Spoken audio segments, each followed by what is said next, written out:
Jai Mahadev, Jai Bharat. I hope everyone is doing good and taking good care of themselves. Remember, if you're fit and fine, you can take better care of your loved ones.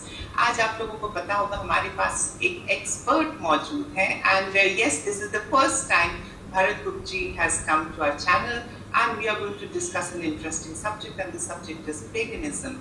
For the new viewers who are not aware of Bharat Gupta ji is an Indian classic. He is a retired professor.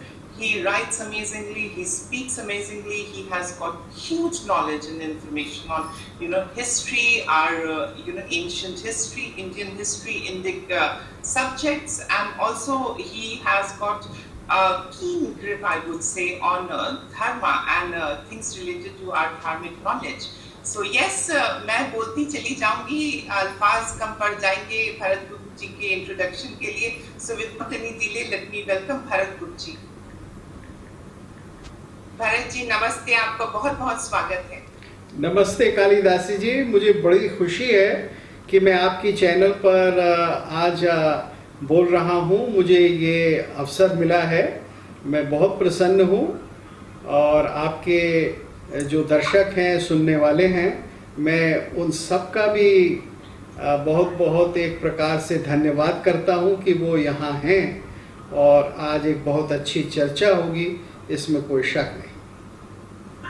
जी, आज की चर्चा का विषय है professor साहब paganism, pagan.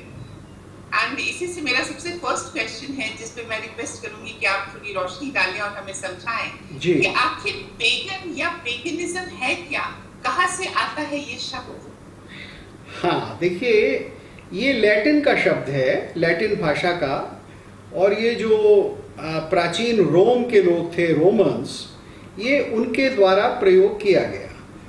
अब इसका कारण ये था कि रोम का साम्राज्य था और आप जानते हैं कि इतिहास में वो एक बहुत बड़ा साम्राज्य रहा है.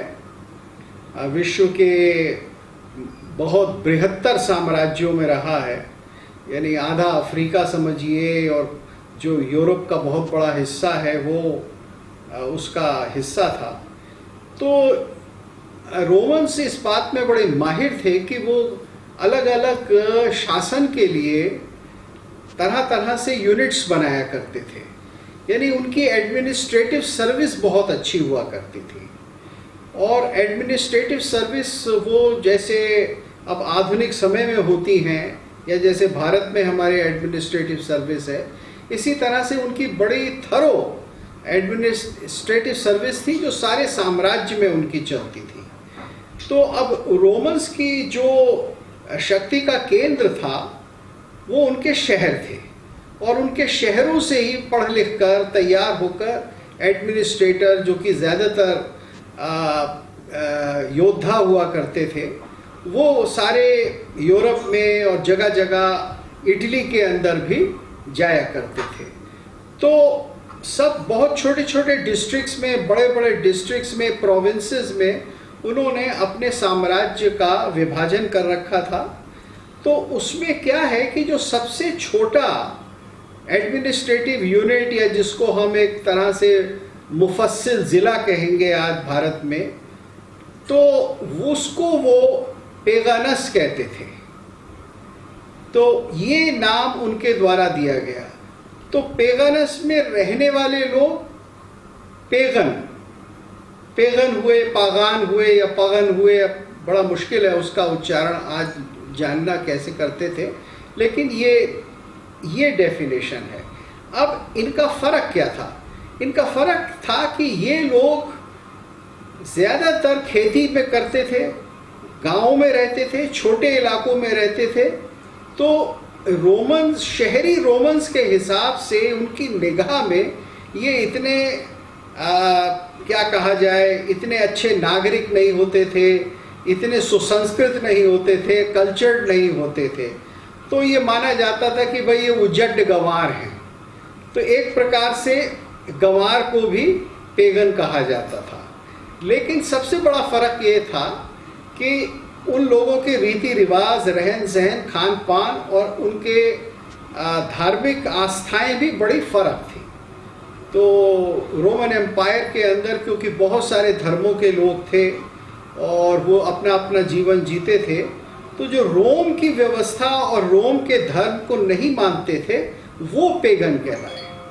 अब बाद में क्या होता है कि जब रोमन धर्म को समझिए 330 के बाद क्रिश्चियनिटी ले लेती है, यानी जब राजा कॉन्स्टेंटीन लगभग 330 के आसपास 325 में 325 के अंदर जब वो खुद ईसाई बन जाता है तो रोमन एम्पायर का राज धर्म ईसाईयत हो जाता है।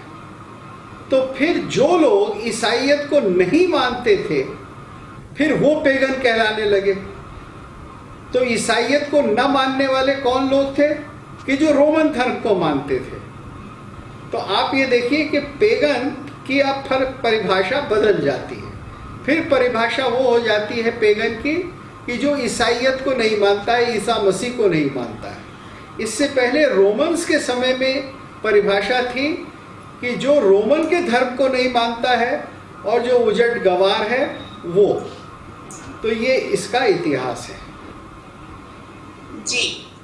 और प्रोफेसर साहब, पेगन शब्द तो आपने एक्सप्लेन किया।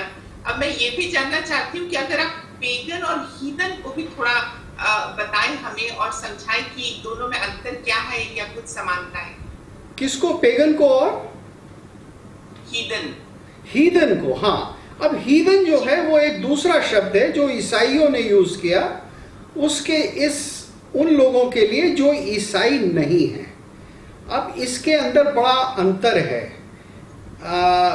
पेगन, पागन, पागानोस, ये जो शब्द थे ये रोमन्स यूज करते थे लोगों की जातियां, लोगों के खान पान, रहन सहन को दिखाने के लिए। वहाँ धर्म का महत्व था थोड़ा बहुत, उनके रीति रिवाजों का बहुत महत्व था जो कि रोमन रीति रिवाजों से और पूजा की पद्धतियों से और देवी देवताओं की उपासनाओं से नहीं मिलते थे। तो इस दृष्टि से वो पेगन थे। लेकिन रोम के जो धर्म का यानी जो रोम का धर्म था तो उस धर्म में ऐसा नहीं था कि रोमन्स ये मानते थे कि जो हमारे धर्म को नहीं मानता है, हमारे देवी देवताओं को नहीं पूजता है, वो गैर है, वो नरक जाएगा, उसको मुक्ति नहीं मिलेगी, उसे गॉड द फादर, पात्रोस कभी नहीं मिलेगा, उसकी कोई सदगति नहीं होगी, वो नरक में सड़ेगा। ऐसा उन लोगों के दिमाग में नहीं था। ये सारे विचार क्रिश्चियनिटी के साथ आते हैं। क्रिश्चियनिटी पहली बार आती है जो कि इस तरह से कहती है कि या तो तुम मेरे संप्रदाय को मानो तब तुम्हें मुक्ति मिलेगी, नहीं तो तुम नरक में जाओगे। तो उन्होंने दुनिया को दो हिस्सों में बांटा। एक जो ईसा मसीह को मानने वाले हैं, जो क्रिश्चियनडम में हैं, जो ईसाईयत में हैं, और एक जो उसके बाहर हैं। और इसी विचारधारा को आगे चलकर इस्लाम ने लिया कि जो मोमिन हैं, जो मोहम्मद साहब को और अल्लाह को मानते हैं, अल्लाह को और उसके रसूल को मानते हैं, तो वो मोमिन हैं, और जो नहीं मानते हैं वो मुशरिक हैं। तो उन्होंने भी कहा कि एक दारुल इस्लाम जहाँ इस्लाम का राज्य है, इस्लाम का क्षेत्र है, और एक दारुल हर्ब जहाँ लड़ाई का क्षेत्र है। इस तरह से डिवीज़न उन्होंने किया। तो ये डिवीज़न क्रिश्चियनिटी में आता है। तो क्रिश्चियनिटी और ईसा को मानने वाले, और ये मानने वाले कि देखो ईश्वर ने अपना बेटा हमें भेज दिया है और उस बेटे ने एक बहुत बड़ा त्याग किया है, अपना जीवन समर्पित किया है, अपना खून बहाया है हमारे लिए, और अगर हम उसके अंदर विश्वास करेंगे तो भगवान कृपा करके हमें अपनी छत्र छाया में ले लेगा। तो ये ईश्वर का अपार प्रेम है कि उसने अपना इकलौता बेटा, एकमात्र बेटा जो पहले कभी नहीं था, आइंदा कभी ईश्वर के बेटा नहीं होगा, वो उसने भेजा, तो लिहाजा उसमें तो हमें विश्वास करना चाहिए। अगर हम नहीं करते हैं, जो नहीं करते हैं वो नरक जाएंगे, तो वो हीदन है। यानी ईसा को न मानने वाले, ईसा मसीह को न मानने वाले, वो हीदन है। तो उसके अंदर फिर सभी हीदन हो गए, जो पुराने जमाने में भी हीदन थे और जो आगे भी आएंगे वो भी हीदन है, और जो ईसा को आज नहीं मानते हैं वो भी हीदन है। जी। तो ये ईसाइयत के आने के बाद हीदन शब्द जो है इसका प्रयोग अधिक होता है। जी जी। अब नेक्स्ट क्वेश्चन प्रोफेसर साहब ये है कि क्या कुछ पेगन एलिमेंट्स क्रिश्चियनिटी में भी मिलते हैं, या क्रिश्चियनिटी इन सब चीजों से बहुत दूर? ये तो देखिए, जो ईसा का संप्रदाय या ईसाइयत या ख्रिस्तानी मत है, ये वास्तव में तो यहूदी मत से निकला है। जो यहूदी थे जिन्होंने संग्रह किया, जिसको आज हम ओल्ड टेस्टामेंट कहते हैं या पुरानी बाइबल कहते हैं, जिसमें उनका इतिहास है और उनके जितने भी पैगंबर हुए, यानी जितने भी प्रॉफिट्स हुए, उन सब की कहानियां हैं, उन सब की जीवनियां हैं कि किस तरह से उन्होंने अपने मानने वालों को इकट्ठा रखा वगैरह वगैरह।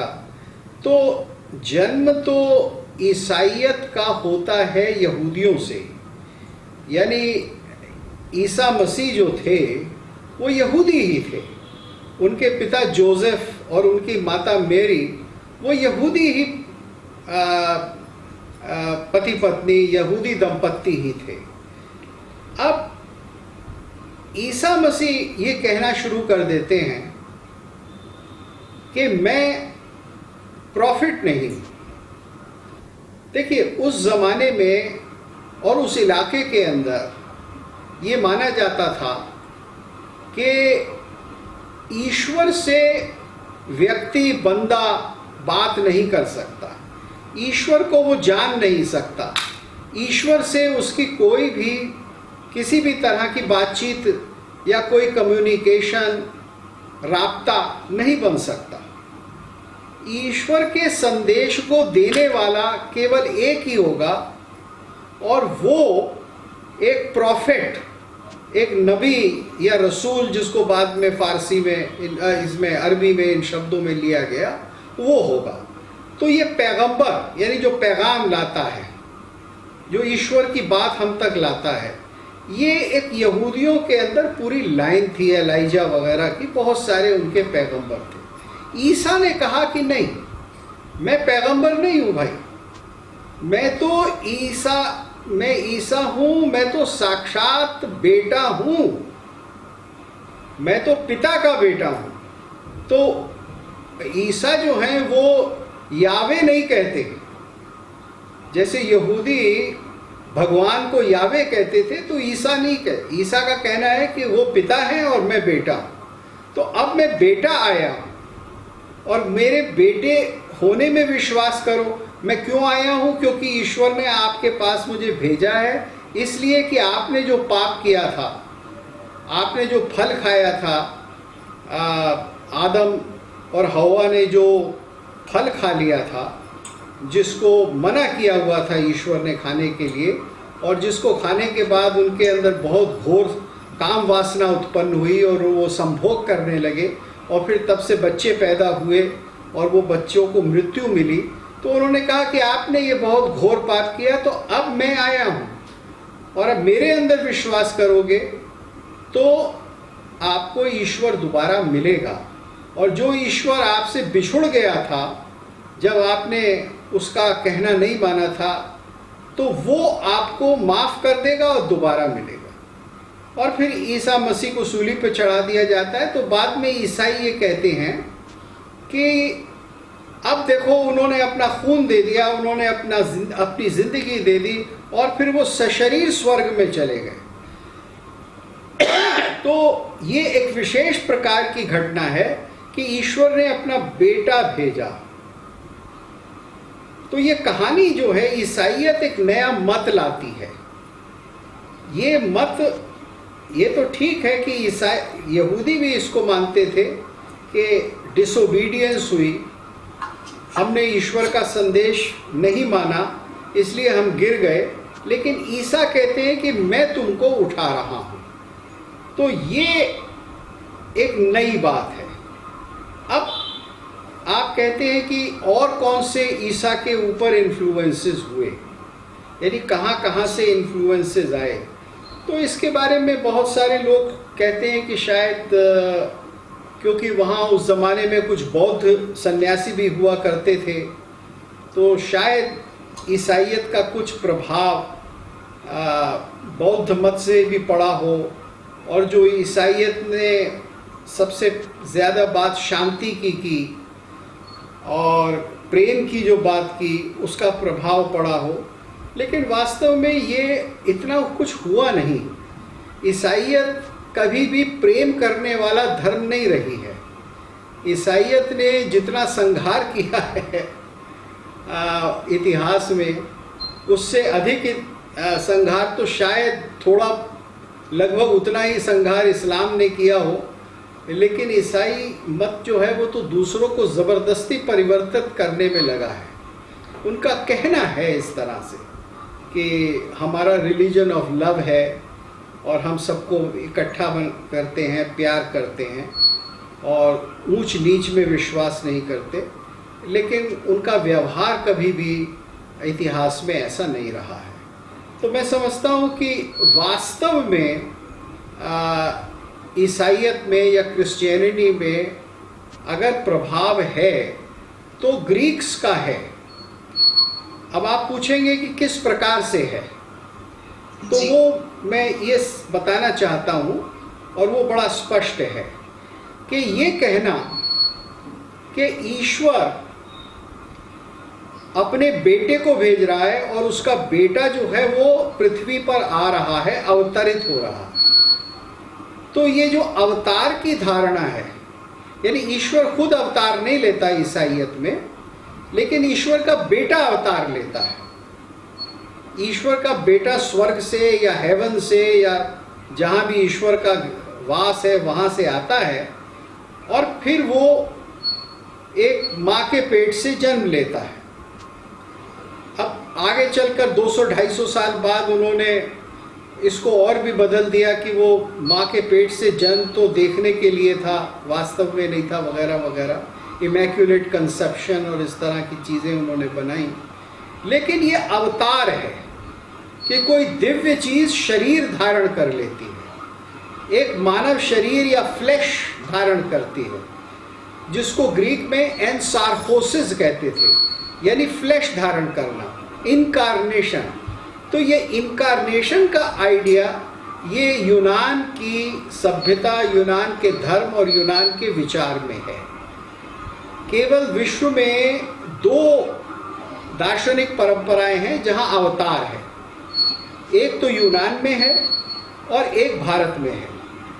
भारत में ईश्वर अवतार लेता है, जब जब होए धर्म कर हानि, बाढ़े अधम असुर अभिमानी, तब तब धर प्रभु दिव्य शरीर, ऐसे ही कुछ है, मैं भूल रहा हूँ। तो तब तब भगवान जन्म लेते हैं। यदा यदा हि धर्मस्य ग्लानिर्भवति, गीता में कहा गया है।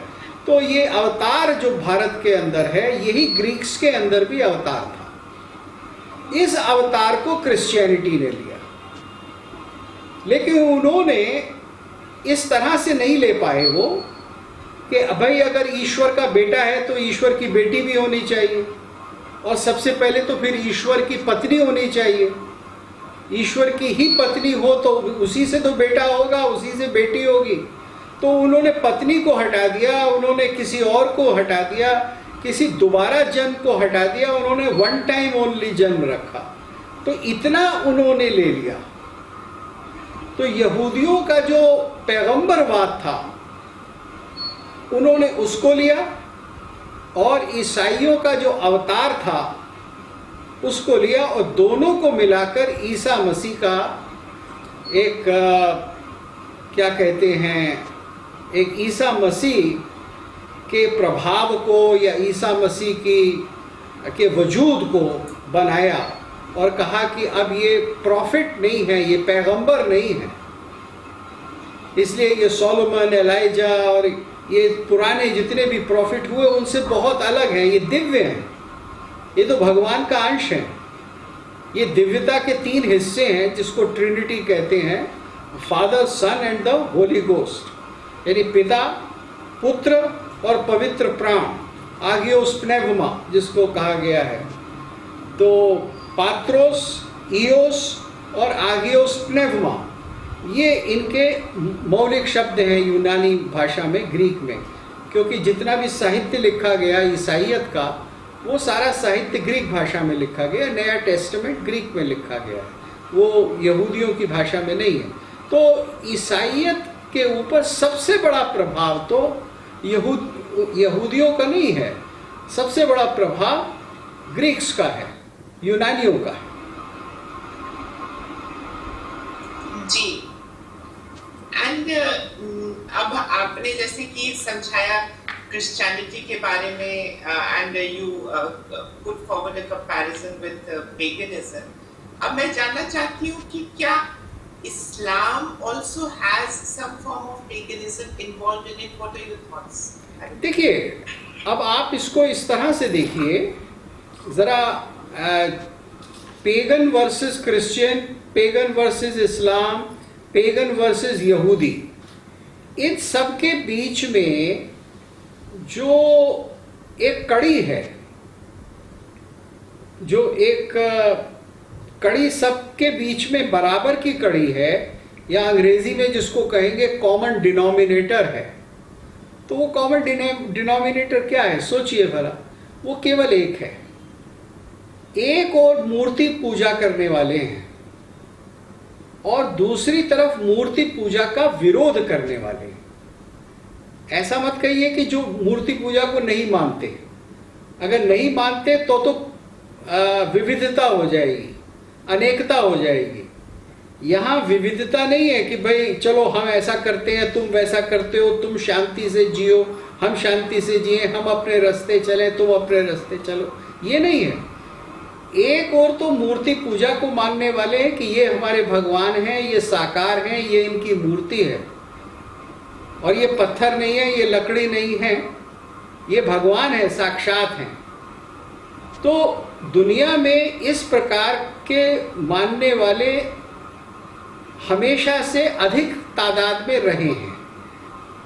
लेकिन जब ईसाइयत और इस्लाम का प्रभुत्व बहुत बढ़ जाता है और इनके द्वारा पूरे के पूरे साम्राज्य बना लिए जाते हैं, एम्पायर्स बना लिए जाते हैं, कॉलोनीज बन जाती हैं इनकी, तब फिर आप देखते हैं कि इनका प्रभुत्व हो जाता है। लेकिन फिर भी मूर्ति पूजा को, यानी भगवान के साकार रूप को मानने वाले अधिक रहे हैं। तो वास्तव में साकार की, मूर्ति की, आइकॉन की, इकोना की पूजा, या ग्रीक में जिसको ईदोलॉन कहते हैं, जिससे अंग्रेजी का शब्द आइडल बना है, तो उसकी पूजा, उससे संपर्क, उसको भगवान, उसको साक्षात दिव्य मानना, दिव्य का साइन नहीं मानना, दिव्य स्वयं मानना, ये जो विचारधारा है, इसके विरोध में दूसरी विचारधारा है कि भगवान तो कभी साकार हो ही नहीं सकता, तो इसलिए आप बहुत बड़ी गलती कर रहे हैं और हमको ये अधिकार है कि आपकी इस गलती को हम दूर करेंगे, आपको सही रास्ते पर लाएंगे। और उसको सही रास्ते पे आपको लाने के लिए अगर आप नहीं भी समझते हैं तो फिर हमें कुछ कड़े कदम उठाने पड़ेंगे, जिसमें लूटपाट, कत्ल वगैरह सब शामिल है। तो ये जो धारणा है ना कि मूर्ति पूजा नहीं हो सकती, वो कुफ्र है, वो गलत है, वो हीदन का एक्टिविटी है, वो एरर है। ये दृष्टि जो है ये रही है। अब इसका इतिहास देखिए तो इतिहास पे आपको पता लगेगा कि ये सबसे पहले ये दृष्टि यहूदियों का कैनानाइट से और दूसरे लोगों से संघर्ष रहता था, लेकिन बाद में यहूदियों का इतना प्रभुत्व नहीं था। यहूदी हारते अधिक गए, सुकड़ गए, बीच में उनको ले जाया गया जगह जगह, इजिप्ट भी और सीरिया भी और पर्शिया भी, उनको बंदी भी बनाया गया। तो वो हारी हुई कौम हो गई बहुत जल्दी और इज़राइल से बाहर कर दिया गया। लेकिन उसी विचारधारा का कि मूर्ति पूजा जो है वो एक बहुत बड़ा पाप है, ये ईसाइयों में जन्म लेती है। लेकिन ईसाई सबको तो ईसाई नहीं बना पाए, तो बहुत सारे लोग जो आज का अरेबिया है, जो आज का पर्शिया है, इन इलाकों में मूर्ति पूजा कर रहे थे और इसमें तरह तरह के देवी देवता थे। एक नहीं, अनेक प्रकार के देवता थे। बहुत से देवता जो यूनानी देवताओं से, एफ्रोडाइटी और फीबियस और इन बड़े बड़े सूर्य देवता इत्यादि, इन सब से प्रभावित थे। इस प्रकार के देवता थे। तो ये इन इलाकों में चल रहे थे। और इस्लाम से आने से पहले, यानी मोहम्मद साहब के जन्म लेने से पहले, तो वहाँ भी केवल मूर्ति पूजा थी। और लात, मनात और उज्जा, ये 3 देवियाँ थीं जिनकी पूजा बहुत हुआ करती थी। और ये तीनों देवियाँ जो ग्रीक देवियाँ हुआ करती थी, हेरा, आफ्रोदीती, आथीना, इन सब के एक तरह से बाद के रूप थे। क्योंकि देखिए, जो स्त्री को रूप में ईश्वर को या दिव्य शक्ति को मानता है तो वो मातृ रूप में उपासना करता है।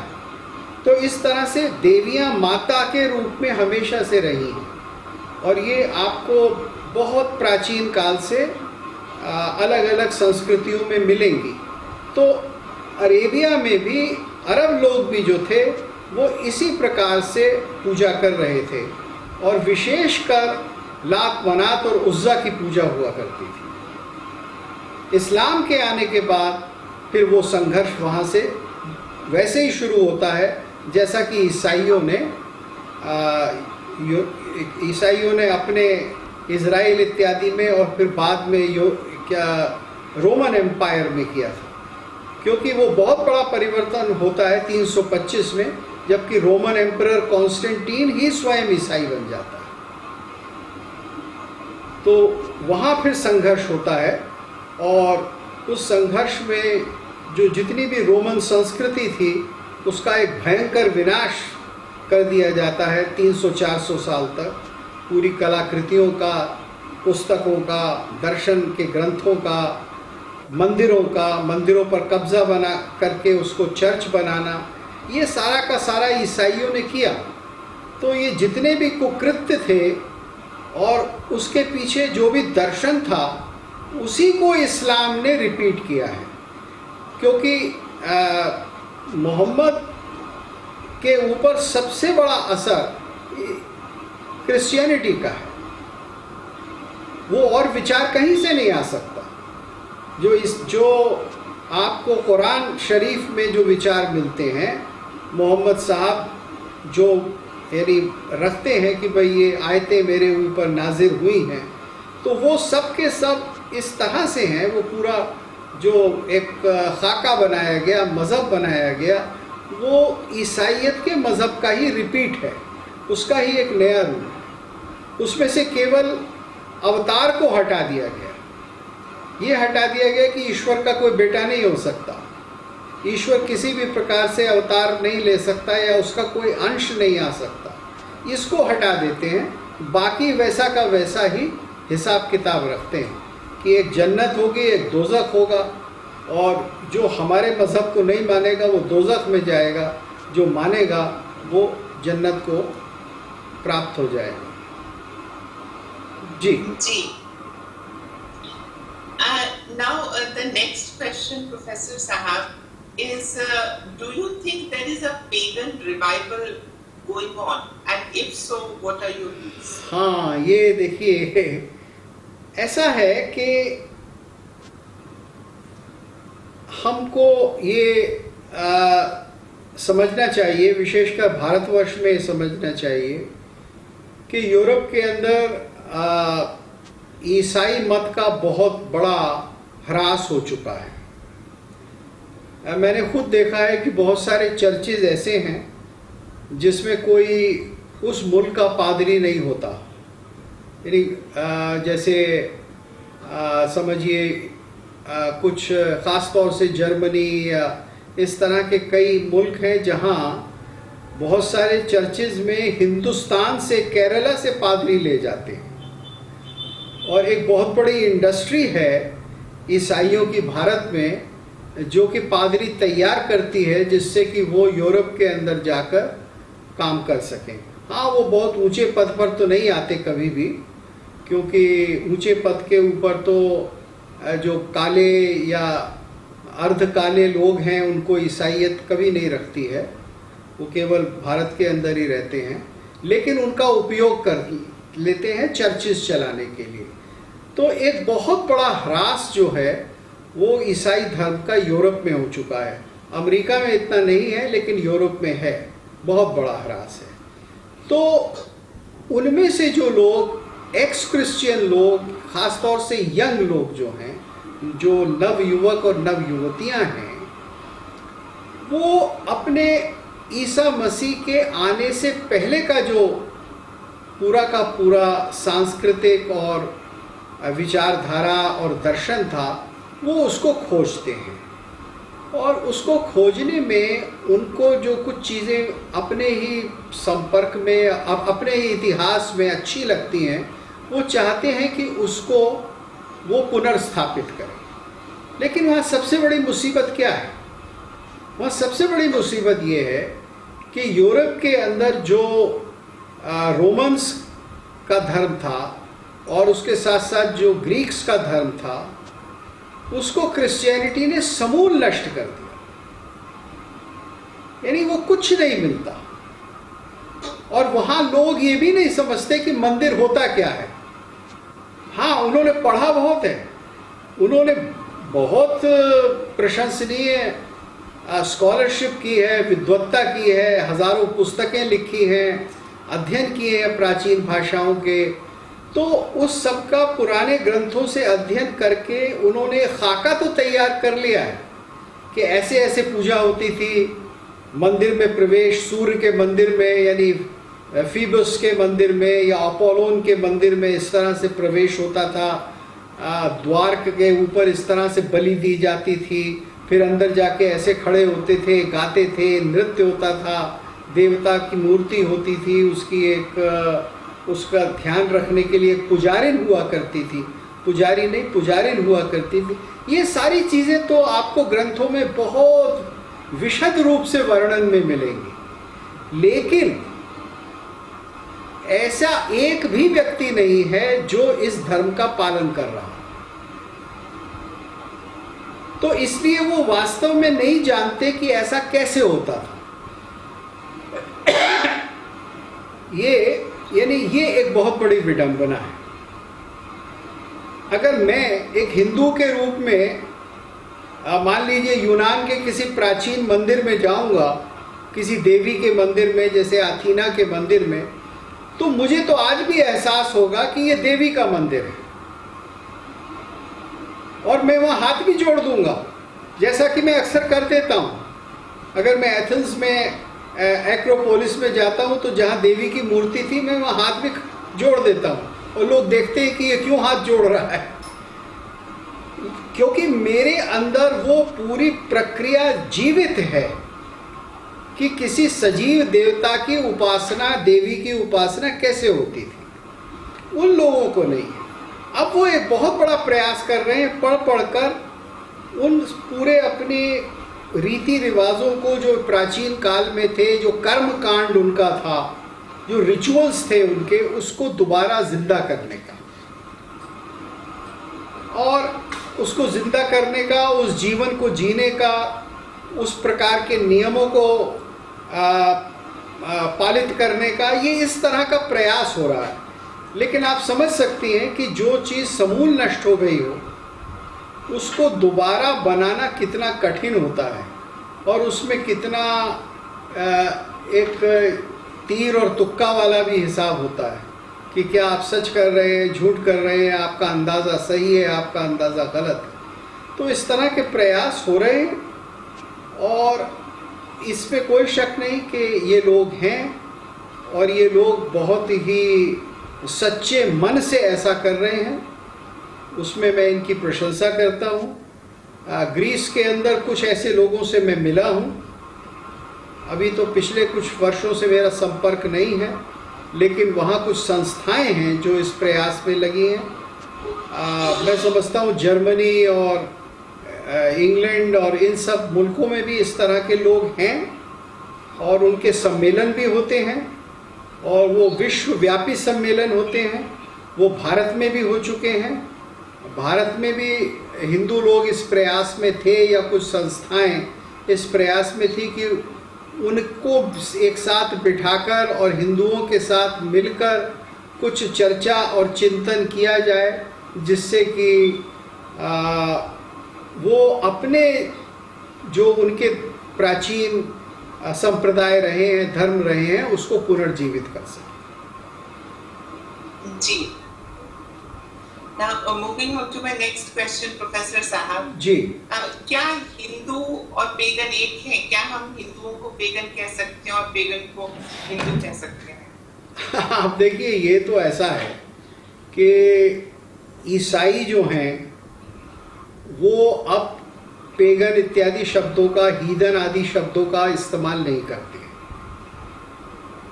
क्योंकि उनका पूरा इतिहास रहा है इस प्रकार के लोगों के ऊपर भयंकर अत्याचार करने का, तो इसलिए वो उन लोगों का नाम ही नहीं लेना चाहते, क्योंकि अगर वो उनका नाम लेंगे तो उन्होंने, ईसाइयों ने जो अत्याचार किए, जो जेनोसाइड किए, जो समूल नष्ट किया उनके लाखों लोगों को, फिर उस चीज़ का भी एक भूत खड़ा हो जाता है।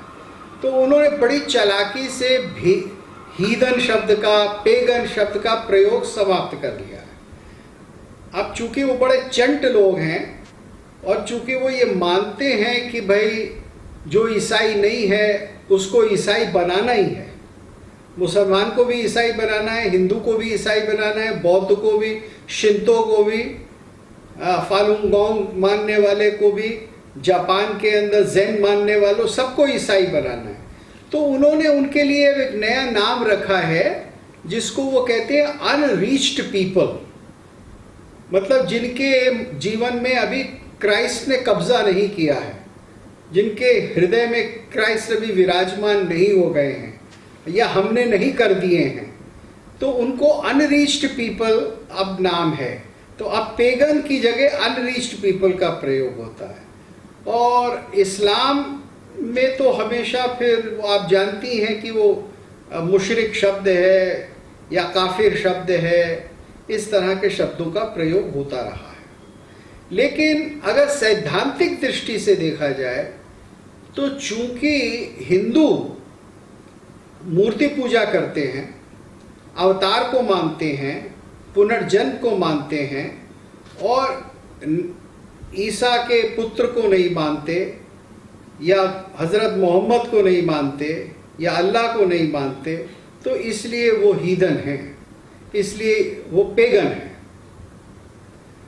तो जो लोग आज यूरोप में प्राचीन धर्मों की ओर जा रहे हैं, वो हिंदुओं को एक तरह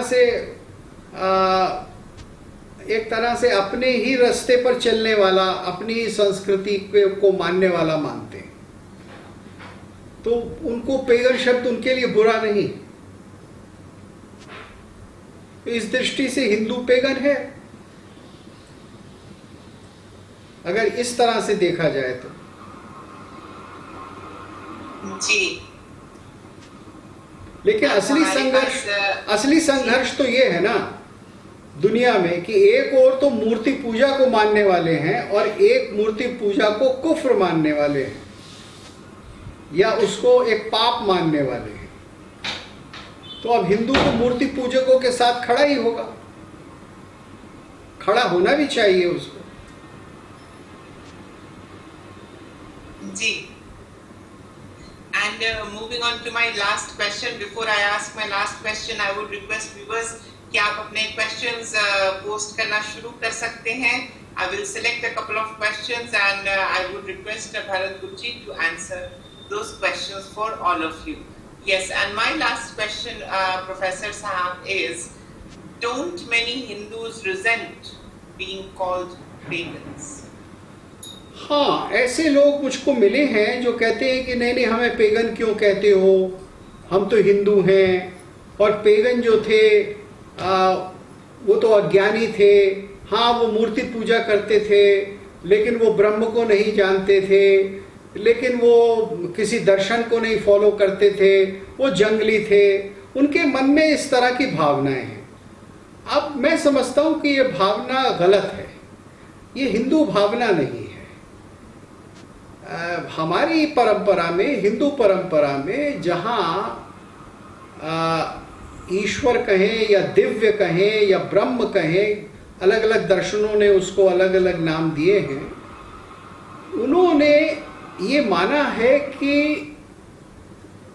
जो भी है, ब्रह्म है, बुद्ध है, कर्मकांड है, वैदिक परंपरा है, वो जब साकार होती है तो वो अलग अलग प्रकार के रूप रखती है। और उस तक पहुंचने के लिए तरह तरह से देश और काल के हिसाब से, वक्त के आबो हवा के हिसाब से लोग कोशिश करते हैं, परंपराएं बनाते हैं, पूजा की पद्धतियां बनाते हैं। कहीं कोई एक प्रकार के पत्थर की पूजा करता है, कहीं लकड़ी में अपना देवता बनाकर उसकी पूजा करता है। जैसे अफ्रीका के अंदर देवताओं की जो पूजा होती है तो वहाँ उनकी मूर्तियाँ लकड़ी की बनती हैं, पत्थर की बनती है बहुत कम, लकड़ी की अधिक बनती है। तो भारतीय दृष्टि या हिंदू दृष्टि ये है कि साकार की पूजा कई प्रकार से होती है और साकार के कई रूप होते हैं। जैसे राम की भी कई लीलाएं हैं, राम के भी कई अवतार हैं, तरह तरह से रामायण हमको मिलती है। नाना भांति राम अवतारा, तुलसीदास ने कहा है कि ऐसा नहीं है एक ही रामायण है और एक ही अवतार है, नाना भांति। तो इसी तरह से दिव्य के दर्शन और उसका साकार बनाने का जो पूरा का पूरा एक साधन है और उस साधना का मार्ग है, वो सारी दुनिया में अलग अलग तो है, लेकिन वो कोई भी मार्ग जो है वो छोटा या निकृष्ट नहीं। तो जो हिंदू सगुण दूसरे प्रकार के सगुण उपासकों को, यानी अफ्रीका में रहने वाले जनजातियों को या भारत में रहने वाली जनजातियों को या ऑस्ट्रेलिया में रहने वाले लोगों को ये मानते हैं कि ये पूरी तरह से शिक्षित नहीं है, तो मैं समझता हूँ ऐसे हिंदू बड़ी गलती करते हैं। तो वो हिंदू रिजेंट करते हैं। They are the ones who resent the word pagan. They don't like to be called pagan. They are too proud is Hindus to be called pagan, and they don't like to equate themselves with pagan. तो मेरी दृष्टि में ये एक संकुचित विचार है, इसको ऐसा नहीं रखना चाहिए। जी, अब प्रोफेसर साहब अगर आप इजाजत दें तो कुछ क्वेश्चंस हैं दर्शकों के। अवश्य अवश्य। एंड मैं जी सबसे पहला सवाल पूछ रही हैं वंदना जी, और ये पूछ रही हैं, will prophetics embrace Vedic darshan because there are no Murthy Puja in them? देखिए, हमें इस भ्रम में नहीं पड़ना चाहिए। केवल मूर्ति का न होना वैदिक दर्शन को ईसाइयों के लिए या मुसलमानों के लिए वैदिक दर्शन को स्वीकार्य नहीं बना देता है। आप दर्शन को देखिए, आप केवल मूर्ति पूजा हो रही है या नहीं हो रही है इसको मत देखिए। तो उनके लिए तो, ईसाइयों के लिए तो ईसा ईश्वर का प्यारा बेटा ही साधन है। क्योंकि उनकी कहानी तो अलग है ना, जैसे कि डिसोबीडियंस हुई, जैसा अंग्रेजी के कवि मिल्टन ने कहा है ना कि of man's first disobedience and the fruit of that forbidden tree whose mortal taste brought death into the world and all our woe, sing heavenly muse. तो ये मिल्टन ने बताया, ये ईसाइयत को उसने till one greater man come and restore us and regain the blissful seat. तो अब सारे ईसाई दर्शन का ये निचोड़ है, ये 4-5 लाइनें पैराडाइज लॉस्ट की शुरुआत, ये सारे ईसाई मत को रख देती है। आपको मैन की डिसोबीडियंस को मानना होगा, आपको फिर फ्रूट, फॉरबिडन फ्रूट खा लिया आदम और हवा ने, ये मानना होगा। तब आपको मानना होगा कि फिर उस पाप जो हमने किया उससे बचाने के लिए ईसा। तो अब जब तक आप ये सब नहीं मानेंगे तब तक आप मूर्ति पूजा करें या ना करें, ये इसका कोई वो नहीं है।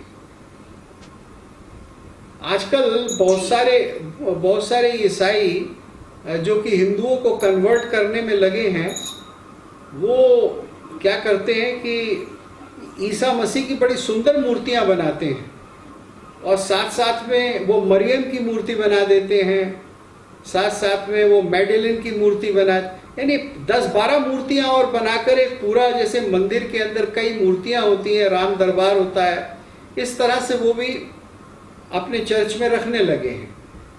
लेकिन उसको देखकर हिंदू भ्रमित हो जाते हैं, होना नहीं चाहिए, क्योंकि दर्शन तो अलग है ना। आप दर्शन के हिसाब से पूजा करते हैं ईश्वर की, और फिर मूर्ति को चुनते हैं या नहीं चुनते। जी, moving on to the next question. Bharat ji नमस्कार, मयंक त्रिपाठी जी का सवाल है, do you see Europeans eventually returning to the native panth परंपरास इन द फ्यूचर, और do you see atheism peaking in Europe? Bharat ji. Well, I think that atheism is going to recede, maybe after 50 years or 100 years. But atheism creates a state of total immorality, lack of values, a great confusion as to what is right and wrong.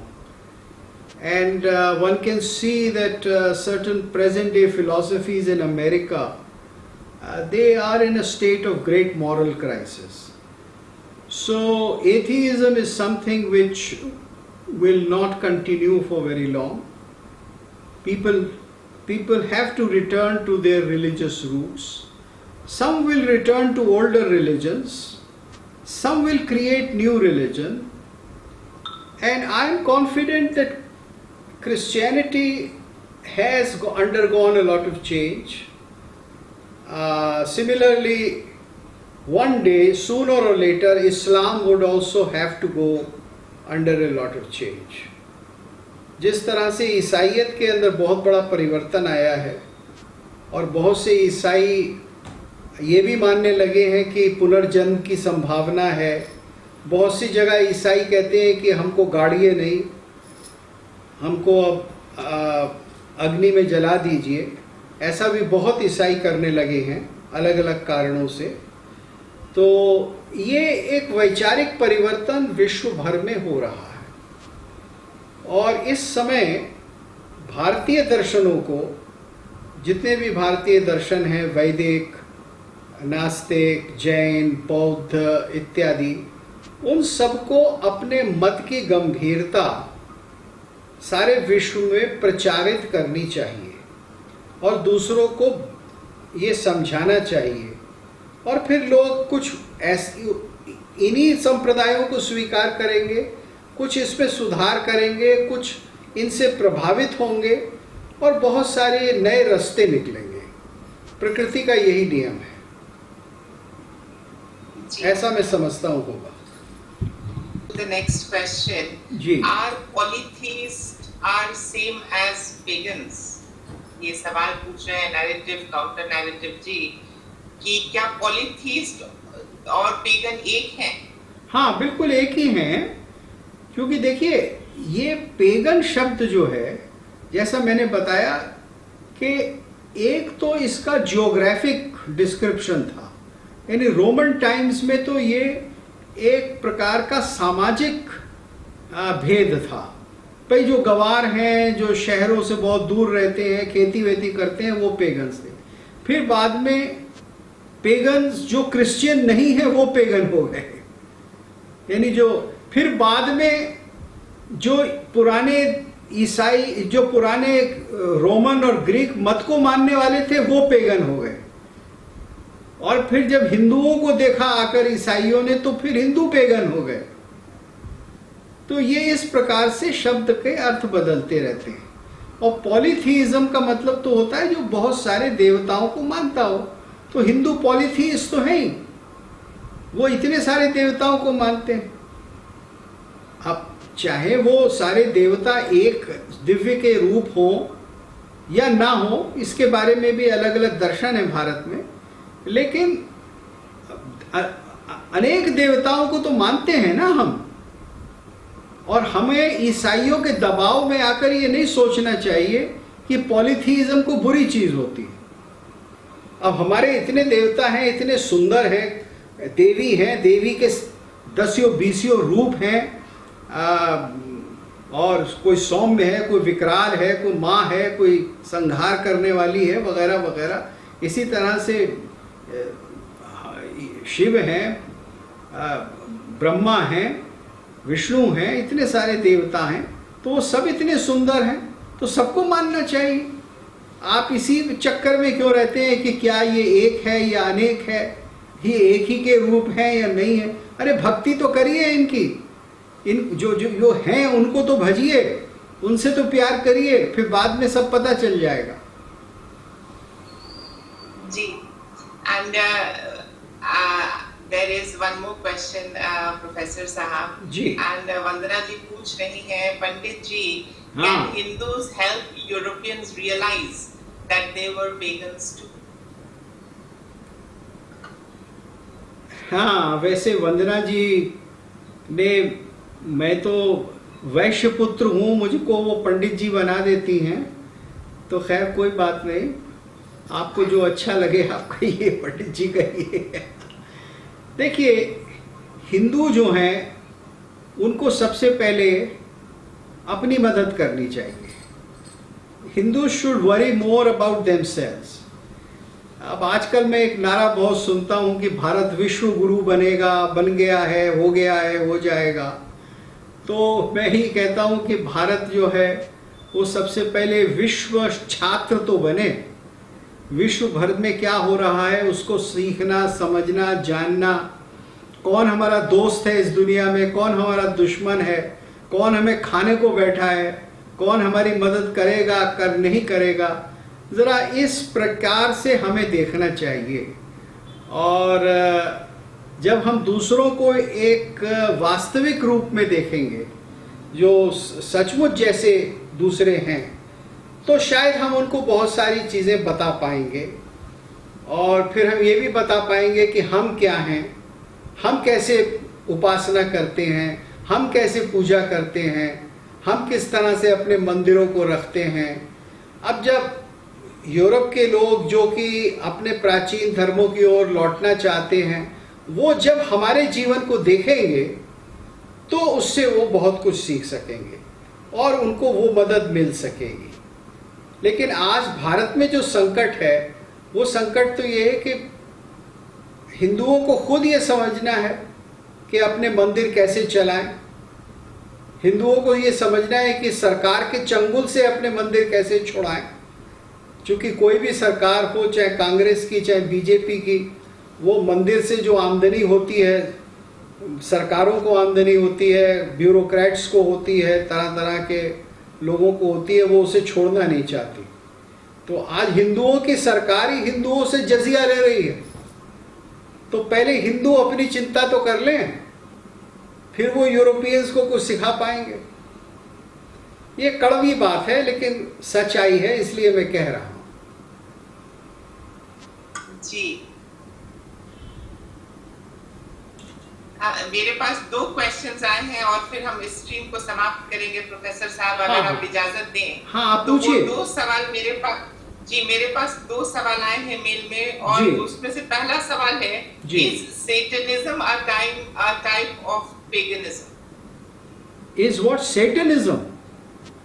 Ji, is Satanism a type of paganism? यानी Satanism का मतलब है जो शैतान को भजना, सेटन, क्योंकि वो जी। लिखा है यही है ना। अब ये सेटनिज्म तो देखिए क्या है कि ईसाइयों के हिसाब से तो जो भी मूर्ति है वो शैतान का ही रूप है। जब लूसीफर यानी सेटन, शैतान, जब सांप बनकर आया था हवा के पास, तो उसने सांप का रूप धारण किया था और फिर उसने मनुष्य की भाषा में हवा से कहा कि भाई तुम इस फल को खा लो तो तुम्हें अक्ल आ जाएगी, और ईश्वर नहीं चाहता कि तुम्हारे अंदर अक्ल आए। तो कोई भी रूप धारण करना, किसी भी प्रकार से कोई रूप को ले लेना, धारण कर लेना, चाहे वो मूर्ति का रूप हो, चाहे वो चित्रकारी का रूप हो, वो सेटन है, वो कुफ्र है, वो पाप है, वो एरर है। तो इसलिए आप कह सकते हैं, और वो सेटन का काम है। देखिए ये बातें हमें समझने की हैं। और आजकल क्या हो रहा है भारतवर्ष में विशेषकर, कि हम इन सारे सिद्धांतों को समझते नहीं है, क्योंकि ये पढ़ाए नहीं जाते, और हम इसके बारे में चर्चा करते हैं तो हमसे ये कहा जाता है नहीं नहीं नहीं नहीं ये सब मत बोलो, दूसरों को बुरा लग जाएगा।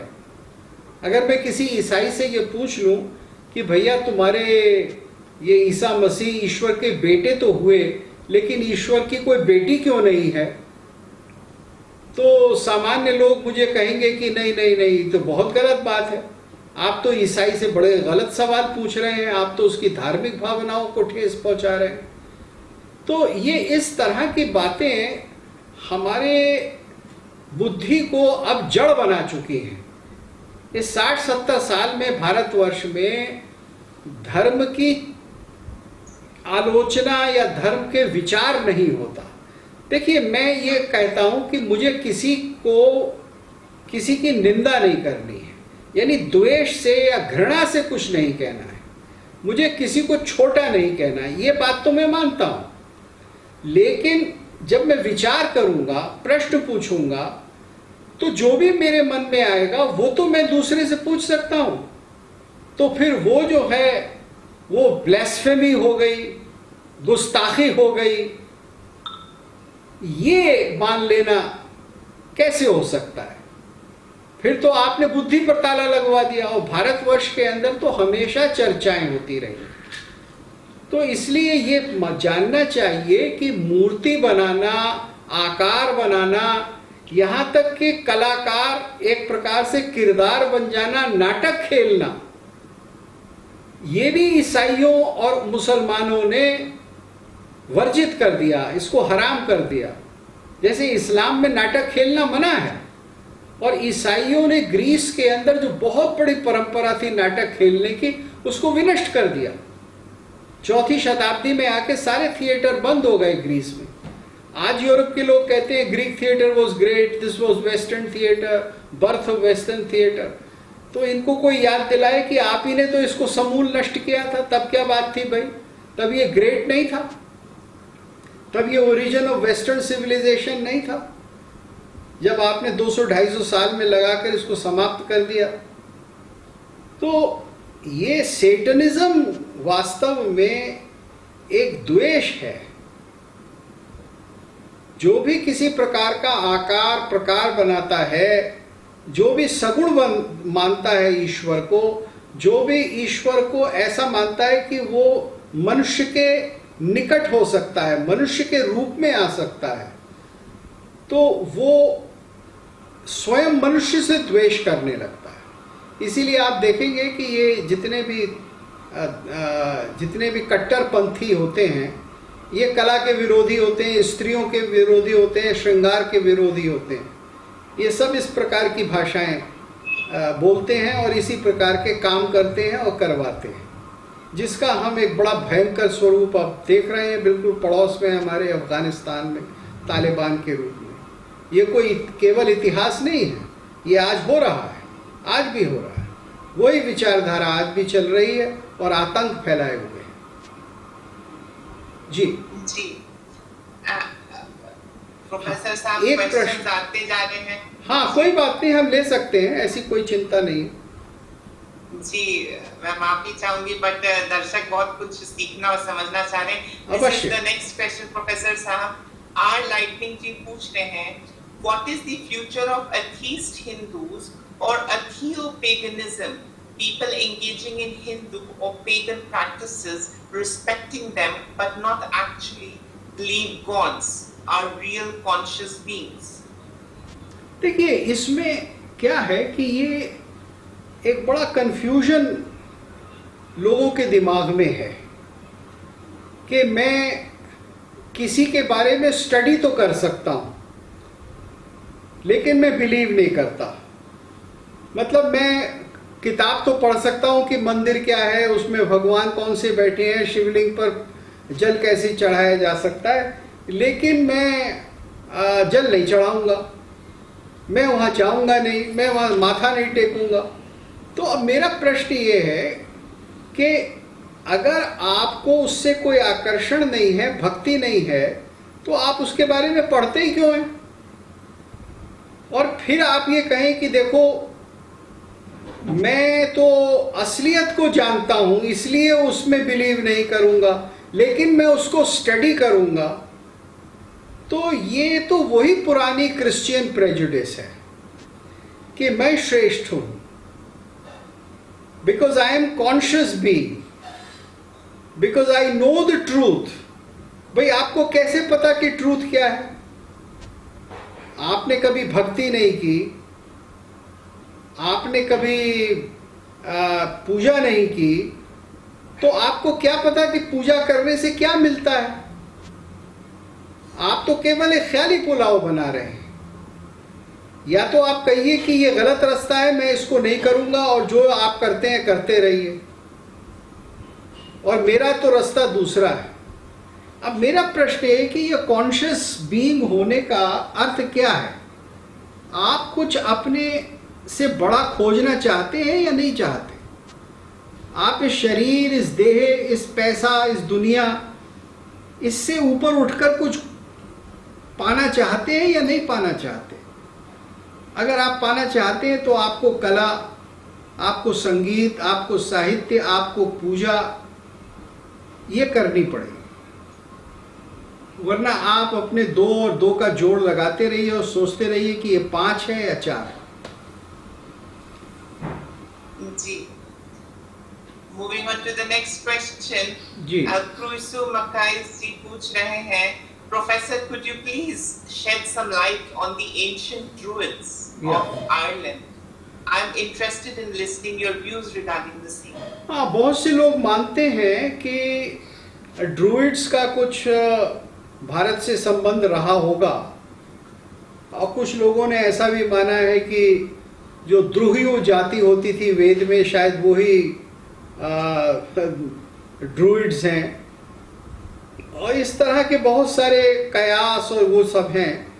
लेकिन ड्रूइड्स की एक पूरी दृष्टि थी, और ड्रूइड्स की जो परंपरा थी उसमें हमारे भारत जैसा कर्मकांड तो नहीं होता था, ना इतनी मूर्ति पूजा होती थी, लेकिन उसके अंदर दिव्य स्थान बनाए जाते थे। यानी they were sacrosanct sites which they consider to be very holy. ऐसे पवित्र स्थल हुआ करते थे, और उनके पूजा की तरह तरह की पद्धतियाँ थीं। उनके समाज के अंदर भी बहुत सारी श्रेणियाँ थीं। जैसे भारत में वर्ण व्यवस्था है, ऐसे ही एक प्रकार का ऑर्डर उनके यहाँ था, नॉट एग्जैक्टली द सेम, कि जिसके अंदर जो लोग ज्ञान के अधिक निकट थे उनकी बहुत समाज में इज्जत थी, उनको पवित्र और श्रेष्ठ माना जाता था। तो इस प्रकार के बहुत सारे उनके जीवन पद्धति और दर्शन में भारत की दृष्टि से, भारत के दर्शनों से कुछ समानताएं मिलती हैं। लेकिन अब उनके विषय में जब जानकारियां बढ़ेंगी तो शायद हम और जान पाएंगे। उनके जीवन के बारे में बहुत अधिक जानकारियां नहीं हैं अभी। जी, and the next question, Professor Shah, that I've got in my mail, and the question is, do all pagans celebrate these solstices? देखिए, ये तो सारे विश्व में लोग करते हैं, क्योंकि ये तो सूर्य का जो एक मार्ग है ये सबको नजर आता है। इसलिए आता है कि हमारा जीवन ही सूर्य से चलता है। अगर कोई दिव्य चीज है, अगर कोई ऐसी चीज है जो हमको जिंदा रखती है, तो वो सूर्य है। उसके लिए किसी दर्शन की आवश्यकता नहीं है, उसके लिए किसी गायत्री मंत्र की आवश्यकता नहीं है। वास्तव में गायत्री मंत्र तो जो वास्तव में सूर्य, अग्नि या गर्मी या ऊष्म या सृष्टि का जो आधार है उसी की उपासना है ना। तो इसलिए सूर्य आकाश में कहाँ कहाँ कैसे जा रहा है, इसको तो हमेशा से लोग देखते आए हैं, और जितनी भी लोग हैं वो सब इसको मानते आए हैं। हाँ, इसको ईसाइयों ने कोई विशेष वो नहीं दिया, लेकिन असलियत में ईसाइयों ने क्या किया था कि उनके भी जो त्यौहार हैं, जैसे क्रिसमस है, वो क्रिसमस वास्तव में जो ईसाइयों से पहले परंपराएं थी वो उस तारीख को मनाया जाता है। क्योंकि देखिए, आज भी 23 दिसंबर के आसपास सूर्य जो है वो उत्तरायण हो जाता है, यानी अंधकार जो बढ़ रहा था वो घटकर अब रोशनी की ओर चला जाता है। तो वो जो उत्सव मनाया जाता था, जो कि हमारे यहाँ मकर संक्रांति है, उसी उत्सव को लोग सारे विश्व में मनाते आ रहे हैं, सारे विश्व में। केवल ये उत्सव क्रिश्चियनिटी और इस्लाम में नहीं मनाए जाते, लेकिन ये बाकी सारे विश्व के लोग इसको मनाते हैं। जी, and Professor साहब, the last question for today's stream is, क्या कॉन्स्टेंटीन द ग्रेट जो थे, क्या उन्होंने शुरुआत की पेगनों के ऊपर अत्याचार करने का और उन्हें मतलब अनहाइलेट करने का? हाँ, इसमें कोई शक नहीं। देखिए, क्या है कि ईसाइयत का जो उदय होता है वो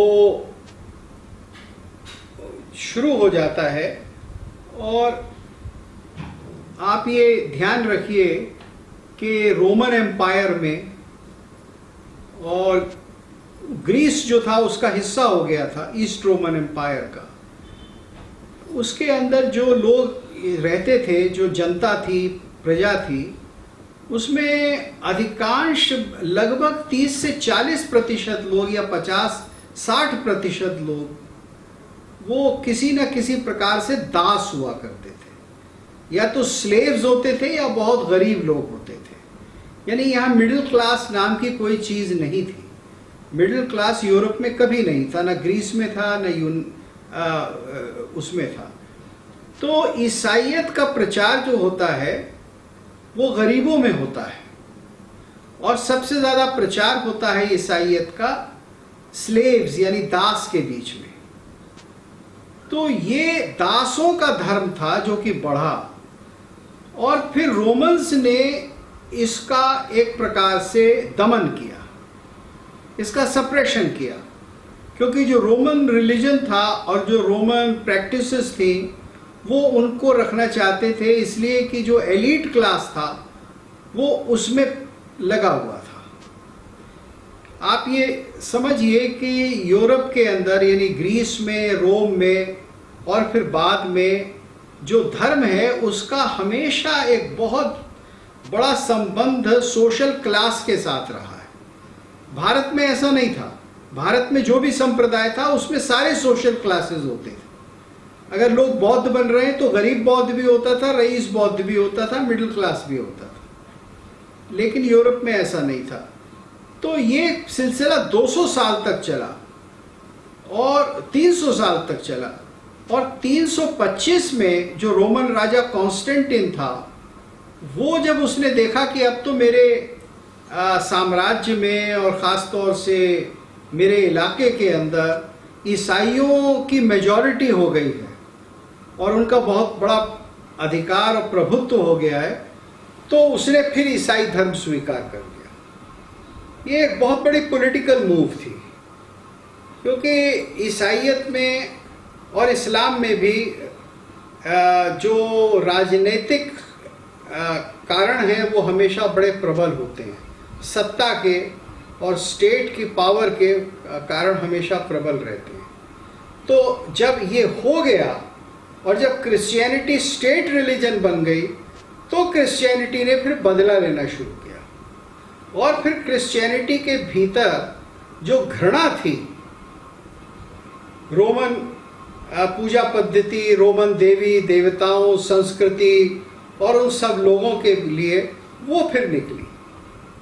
तो जैसे फ्रेंच रिवॉल्यूशन में अपर क्लास का एक बहुत बड़ा दमन हुआ और उनको गिलोटीन पे चढ़ाया गया, तो फिर ये दमन ईसाइयों ने 325 के बाद शुरू कर दिया और वो बढ़ता ही गया, और 150-200 साल तक तो उसका बहुत भयंकर रूप रहा।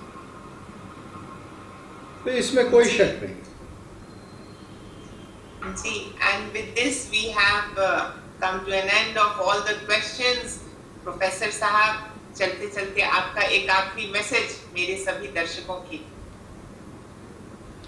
देखिए, मेरा मैसेज तो कोई विशेष नहीं है, मैं इतना बड़ा जानकार नहीं हूं कि मैं मैसेज दूं, लेकिन एक निवेदन छोटा सा करूंगा कि धर्म के बारे में हमें अध्ययन करना चाहिए, कुछ इतिहास जानना चाहिए। अब कोई आकर कह दे कि मेरा धर्म तो ये है, Islam is a religion of peace, Christianity is a religion of love, तो हमें ऐसे नारों में नहीं पड़ना चाहिए। या कोई ये भी कह दे Hinduism is a religion of world family, विश्व बंधुत्व का है, तो हमें इन नारों में न पढ़कर जो इन सारे धर्मों के आधार हैं, जो इनके ग्रंथ हैं, उनमें जो लिखा है, क्या क्या लिखा है, कब किसने क्या कहा और फिर उसका क्या आचरण इतिहास में किया, ये देखना चाहिए। और फिर ये देखना चाहिए कि इस धर्म के मानने वालों ने क्या अच्छा किया है, क्या बुरा किया है और कहाँ कहाँ कैसा किया है। ये जब आप करेंगे तब आपको ये पता लगेगा कि वास्तव में धर्म क्या होता है। Yes, that was a beautiful message. I hope everyone enjoyed today's discussion. Please like, share and subscribe. Bharat जी का भी चैनल है, आप उस पे भी लाइक, शेयर और सब्सक्राइब करें। There is an abundant amount of information that everyone can, get from Bharat ji के चैनल से। And yes, भारत जी, आज हमारे साथ जुड़ने के लिए आपका बहुत बहुत धन्यवाद। Thank you so much, Bharat जी। नमस्ते।